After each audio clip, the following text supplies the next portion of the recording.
sont tous les trois venus rendre visite à un monsieur qui a promis les aider. Mais lorsque les deux là ont vu de l'argent, une belle maison, elles sont tombées sous le charme. Mais l'autre était sur ses gardes. Elle était sur ses gardes. Et là, elle dit, je dois appeler quelqu'un. Je dois appeler rapidement quelqu'un. L'autre dit, non, oublie ça. Mais l'autre dit, non. Je vous dis que c'est urgent, monsieur. L'autre dit, regarde comment tes amis sont à l'aise. Toi aussi, sens-toi à l'aise. L'autre dit, pardon, monsieur. Je dois passer un coup de fil. Je reviens tout de suite. Et lorsqu'elle sort, le monsieur dit, non, merde. Elle là décide de s'occuper de ces deux-là, qui étaient très pressés d'avoir l'argent. Elle était très pressée, elle était contente. Et là, ce monsieur dit yes. Et là, il fait venir son gourou. Et voici son gourou qui arrive. Celle-ci était tellement occupée à contempler la maison lorsqu'on commence à faire disparaître les filles, l'une après l'autre. Le monsieur dit, ma puissance, j'ai encore payé le prix. Il reste une seule. Je dois pouvoir la voir. Et celle-ci, lorsqu'elle part, elle dit, je ne peux pas partir, abandonner mes amis. C'est vrai que ce ne sont pas mes meilleurs amis, mais je dois pouvoir faire quelque chose pour eux. Je vais utiliser mon cerveau pour les sauver. Je dois pouvoir les sauver. Je ne peux pas partir les laisser. Et là, elle décide de partir. Si vous étiez à la place de cette fille, vous allez partir ou vous allez rester pour leur aider. Et là, il passe un appel et dit, assure-toi de me trouver une fille. Une fille, parce que l'autre là est sortie d'ici. J'ai besoin d'une autre fille que je peux remplacer. Je sais que façon dont celle-ci elle est sortie, elle ne va plus revenir. Pendant ce temps, celle-ci revient et dit, joli bijou, tu es revenu. Viens t'installer. Où sont mes amis? Ils sont en train de contempler l'intérieur. Toi, juste repose-toi. Moi aussi, je veux les rejoindre. Non, reste ici. Je veux les rejoindre. Non, non, non. Elles vont descendre tout de suite. Et là, la jeune dame était inquiète. Mais le monsieur lui dit de prendre place. Et là, elle s'installe. Et le monsieur va encore faire venir son gourou pour s'occuper de celle-ci. Le monsieur dit, sens-toi à l'aise. Je vais t'apporter quelque chose à boire pour te détendre. Et pendant ce temps, celle-ci prend son téléphone et demande de l'aide. Elle crie à l'aide. Elle crie à l'aide.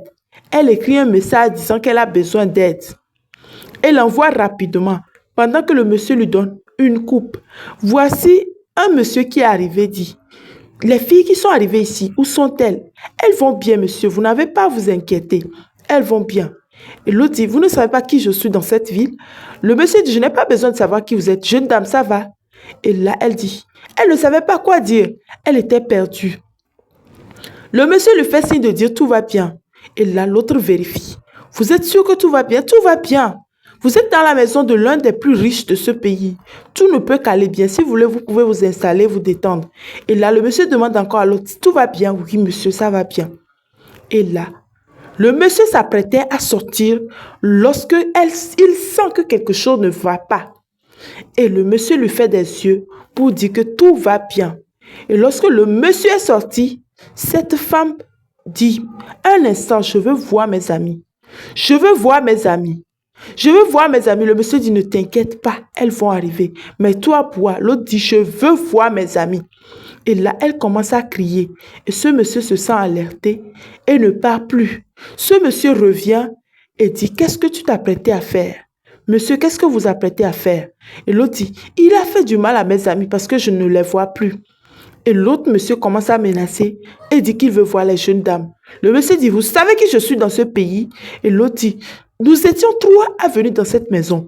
Je suis sorti, je ne vois plus les deux. Il dit qu'elles sont à l'intérieur, mais c'est faux. Et le soldat dit, vous avez intérêt à parler.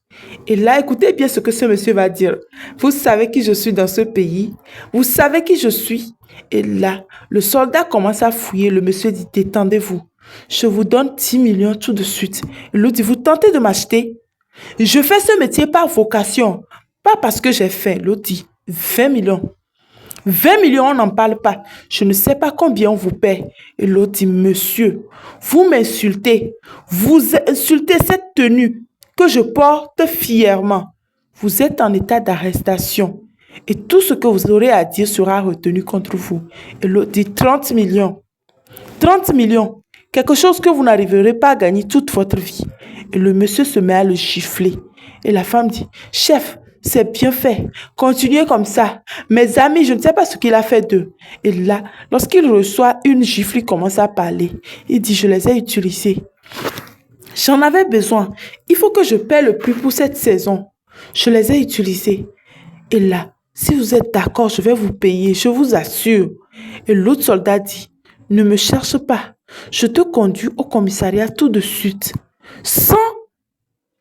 Allons-y. Et là, le monsieur s'énerve. Rapidement, il va conduire ce monsieur au commissariat. Et il n'y avait plus rien à faire pour les autres.